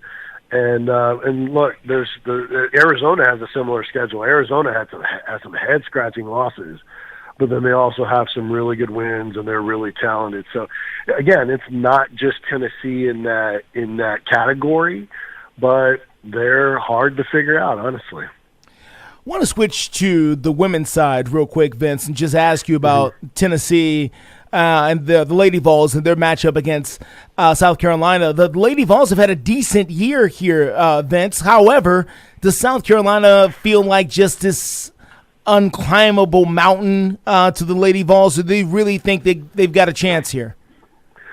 Well, I thought South Carolina was untouchable, but apparently Ole Miss had some secret sauce. Yeah. they got in there. I love ESPN's headline, by the way. In the bottom line, they're like, despite the close call for South Carolina against Ole Miss, South Carolina remains at number 1 in the women's poll. Are you serious? They're so far ahead of everybody else. A close win might have dropped them out of number 1. Stop it. So they're the best team. I've even asked analysts, is this the Dawn Staley Invitational when we get to the NCAA tournament? And I think it is. It'll be tough against South Carolina, but it depends. Jordan Horston, when she's a distributor first and rebounding and assists and not turning it over, and Rakia Jackson's on her game offensively, that's as good a 1-2 punch as you're going to find in the country. But when Horston is having to try to take up the scoring slack, and she's turning the ball over and trying to do too much, then it bogs down in a domino effect. So, again, it depends on which Tennessee team you see. Not the highest ranked, but they've shown flashes of being pretty good. But, man, if they can pull that off against South Carolina, that's going to send shockwaves, obviously, and I think would really change their seed line for the NCAA tournament.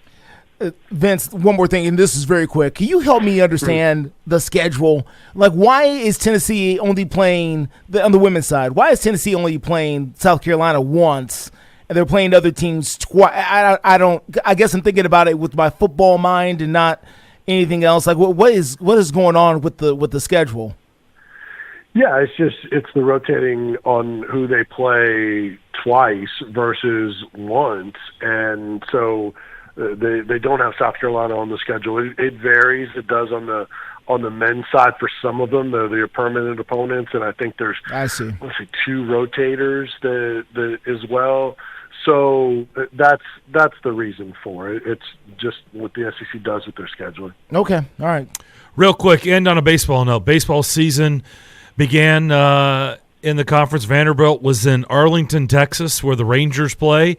Tennessee was in one of those invitationals as well. How did they fare this weekend? 1-2, lost to the 2 best teams that they not only played that weekend, but will play in any non-conference game. 2 teams that made the NCAA tournament last year, and Arizona, whose only loss was twice to Ole Miss, and we saw how good they were in Coral Gables, and then Grand Canyon made it to the tournament, and both of those 2 teams have first and second round draft picks. So really good teams. So they lost those 2 games, close games. And then, the biggest thing with this team is they have all new position players, everyday position players, and they're still trying to figure out the outfield and some other things.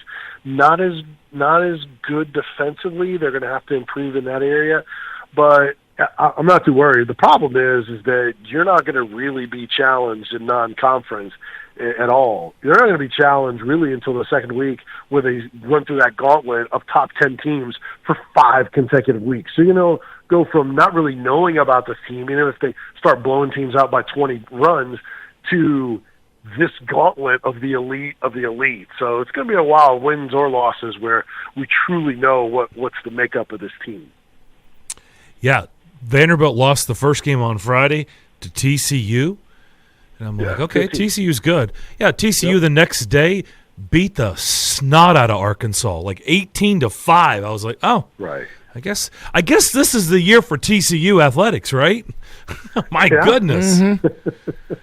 My goodness. Yeah. Vinny, good stuff as always. I know you got to jump on the airwaves there in Knoxville. Yep. Thanks for doing this as always. Have a great week, and we'll talk to you next week. All right, you guys do the same. Appreciate you as always. All right, that is Vince Ferrara, our man there in Knoxville. 99.1, the sports animal. We'll take a break. We'll come back with your phone calls, 615-844-5600. More of the McFarland Show next.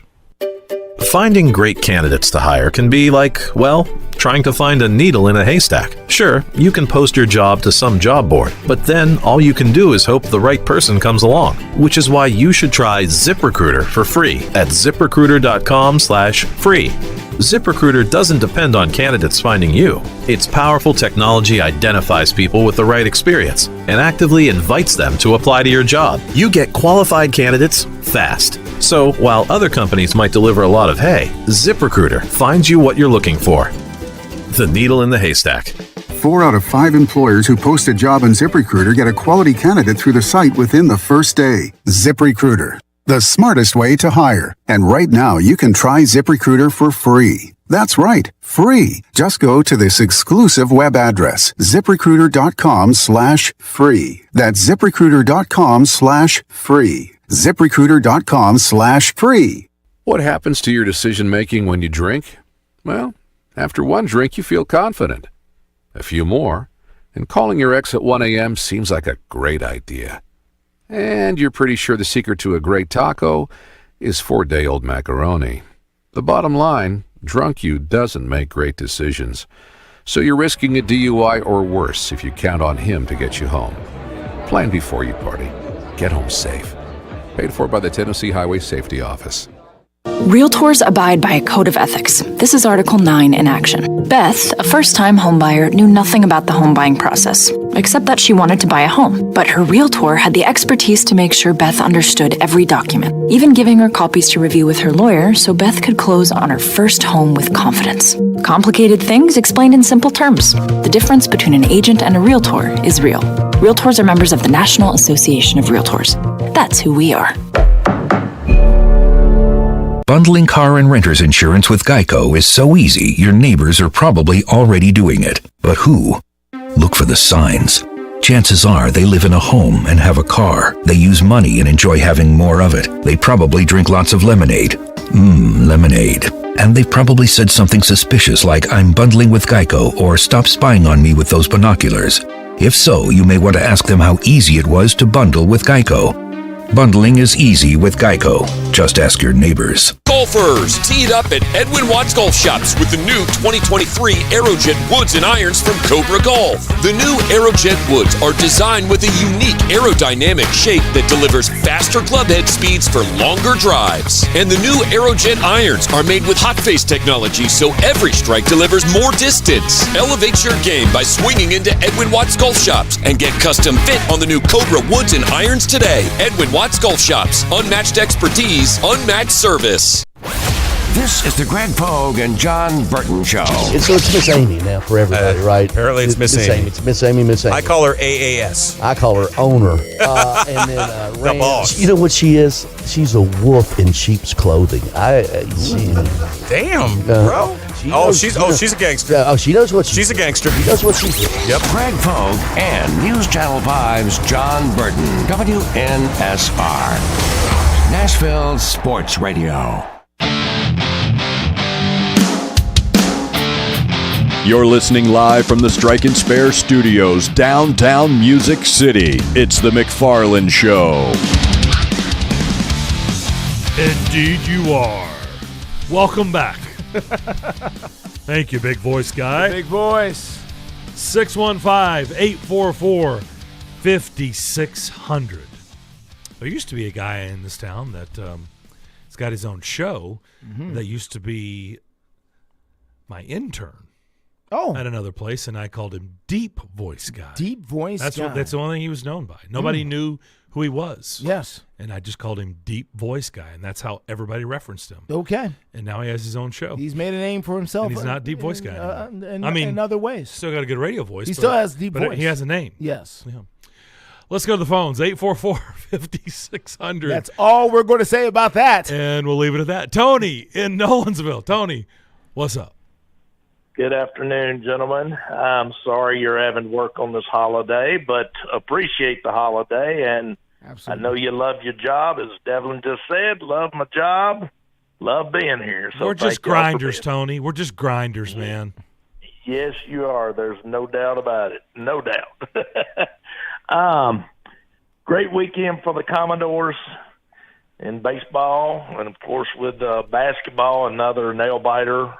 Winning at the buzzer type thing. I mean, just as Clay had said earlier today, just going to ride the wave. Let's just see where it takes us. It's fun right now anyway, and it's a lot funner than it was 6 weeks ago. So let's enjoy it. Well, that's what sports is all about, guys. Peaks and valleys. The reality Right now, is, as we talked about earlier in the show with Kevin Ingram, their next two games, in fact, who would have thought this, right? Mm-hmm. They're not just winnable games. They should win them. Like, we would be surprised if they don't win them.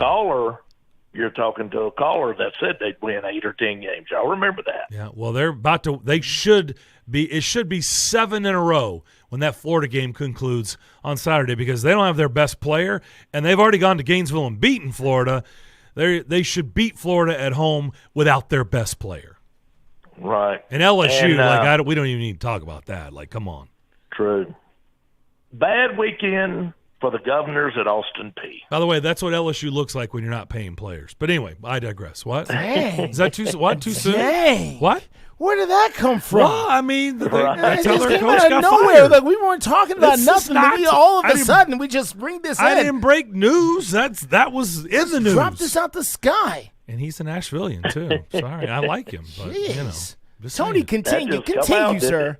Okay. The Austin Peay guys, what an ugly ending. Tony, what's going on, last man? game in the Dunn Center, and it looked like the first fight for MMA and boxing. Okay, so let's, in all seriousness, because we've deemed you our Austin Peay insider for good reason. You keep up with the program very well. You're insightful. Played you know at what's Austin going Peay. on. You Yep. played there. And so we've established that in the 5 months we've been doing the show. So in all honesty, like the last week has not been good for Austin Peay athletics. When it started with the cheerleading squad, and then, as you said, Saturday, you play your last game ever in that historical gym, and that's how you end it? Yeah, you end with a win, but you really lost PR-wise. Oh, it was ugly. And the bad part about it, Darren, is the last what was going to happen, y'all seen it, there was going to be some showmanship. He was going to bounce the ball off the floor and go up and jam it home. And the Florida player, North Florida, I think is who they were playing, wasn't going to have no part of it. And it just escalated. And in the video, I noticed even Coach Scotty Walden, a lot of the football coaches were intervening trying to get it broke up. Oh, really? Because it was a good crowd. It was a good crowd. It went to the wall. It started on the court, but it went all the way to the locker rooms. The hallway. Yes. Yeah, right. Down the tunnel. Yeah, down the tunnel. And I think this is a bad look, and here they are in their first year in the ASUN, and that just don't look good at all. And I think they're going to reap some ramifications from that. I just think it's going to happen. And it just did not look good at all. Let me ask you on the first one, though. And I'm not asking you to speculate, and if you don't know, don't say anything, right? Because, I don't want you just throwing stuff on the wall. Right. But it's been Gerald Harrison has spoken on it publicly, but it's very, very generic. I get it. It's an investigation. But, do you have any inkling of what's going on? I've heard 2 things. I don't know if either are true. Of course, I heard it from a third party. Okay. And I just think there was some stuff that the cheerleaders and all of them got together and it got out of hand. I don't want to go into calling it the H word, and H word being but I think that I think there was some stuff there, and I think there's more to it. And the sad part is that's one of those stories that's going to have legs and keep growing, I'm afraid, if they don't address it. Yeah. So, but I do not know the whole actual stories to it, and it's just what I've been told. It sounds like what it might be, and I just hope it's not. Okay. Not that. That's perfectly fine. We've kind of heard the same stuff. We haven't really said that on air, but that's kind of what. And I just was curious because, by the way, I don't know if you heard Chris Stewart come on with us last Wednesday in Knoxville. He's the Alabama play-by-play voice for basketball, and I just flat out asked him, "Hey, how did Brandon get to Tuscaloosa?" Brandon Miller, yeah. Yeah, Brandon Miller. And he told us the same story that you told us. So almost verbatim. So props to you. And you nailed it. And thank you. And I actually, be honest with you, I thought I had a little bit more scoop to the story, telling him how when a coach would come to his house to be recruited, that he would tell him, "Let me show you my bedroom." Yeah. But yeah, that was a story that I'd been told, and it was come from extremely reliable source, and so I'm glad he was able to substantiate it and back it up. So yeah, we didn't tell him what you said. I just wanted to hear from him. Yep. Right, and I'm glad to break that on y'all's show. Yeah, it was great, newsworthy on a fantastic show, and I'm going to drop another little bomb on you here. Okay.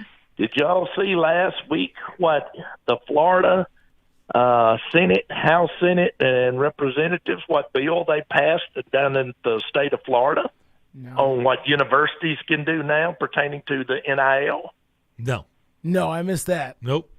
The NIL, the way it's set up now, the student athletes and all can get their NIL deals, so on and so forth, but the universities itself cannot go out and facilitate the deals for the student athletes. The Senate down in Florida took it upon themselves and passed a bill that is now allowing universities to go out and facilitate deals, NIL deals, for the student athletes. You're saying they passed where the universities can? The universities can now. Okay. Today they cannot. Okay. But the bill that's going to be passed, and when it goes into effect, the university can go out and find deals for players. Okay. Well, that's already happened in a few other states. I was going to say, they're just catching up with everybody. I mean, most people are doing that already. That's what most states are doing. And the thing about it, though, is, we talk about it. This is one of those subjects, guys, that you just almost can't talk about it enough. Because every time you get in discussion with it, it seems to grow and expand onto another area. Y'all have touched on it quite a bit. I think your callers have touched on it quite a bit. And it seems like we can still peck at it, and it seems like something else is a new fester that shows up. It's unbelievable how this has escalated, and it all started from the governor of California want to pay student athletes have money to go out and do things like other students.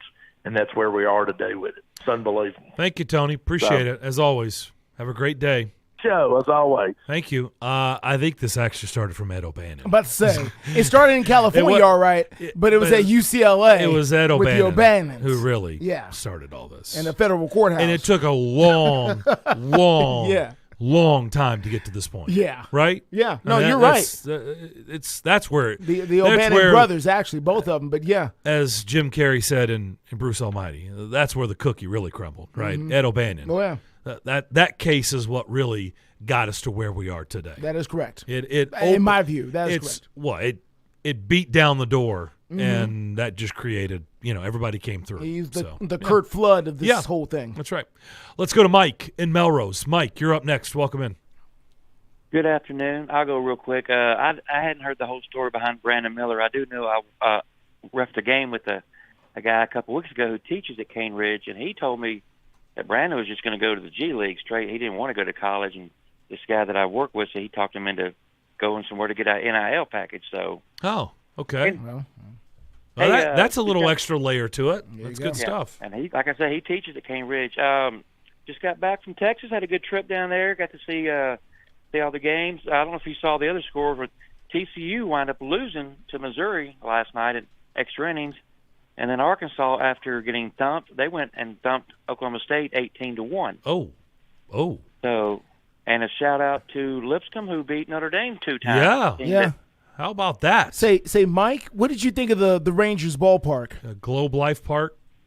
Oh, it was nice. I went down 2 years ago. My dad hired Chuck Morgan, and they put him in the Hall of Fame. So I got to go down 2 years ago. Well, that was at that ballpark? That was at the new one? It was. Okay.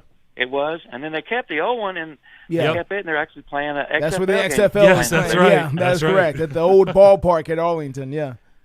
And you got the Cowboys Stadium right beside it. So, yeah, it's a neat little place to go. Yep, no doubt. Well, so tell us your thoughts on seeing Vanderbilt up close and personal. What did you think? I know they dropped the one on Friday, but bounced back with 2 wins Saturday and Sunday.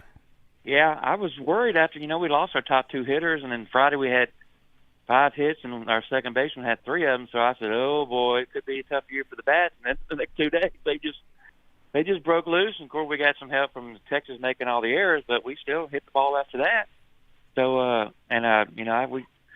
our pitching staff's going to be pretty solid. So I just leave it to Corbs. We just reloads.